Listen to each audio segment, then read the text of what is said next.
সোজা একেবারে জান্নাতে চলে যাবে। জান্নাতে এতটাই সোজা।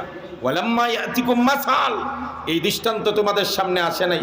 আজকের মামুনুল হক, আজকের আইয়ুব সাহেব, আজকের জুনাইদ আল হাবিব, আজকের আমাদের উলামায়ে কেরাম যারা রিমান্ডে গেছে, জেল খাটছে, আয়নাগর ময়নাগর কত কিছু করছে, আদালত চত্বরে রশি লাগিয়ে হাতে ধরে ধরে টেনেছে, এদেরকে আমরা বোকা মনে করি। কেউ কেউ বলে যে মামুনুল হক এভাবে গরম বক্তব্য না দিলেই তো হতো, এই সত্য উচ্চারণ না করলেই তো হতো, এই সত্য উচ্চারণ না করলেই তো হতো।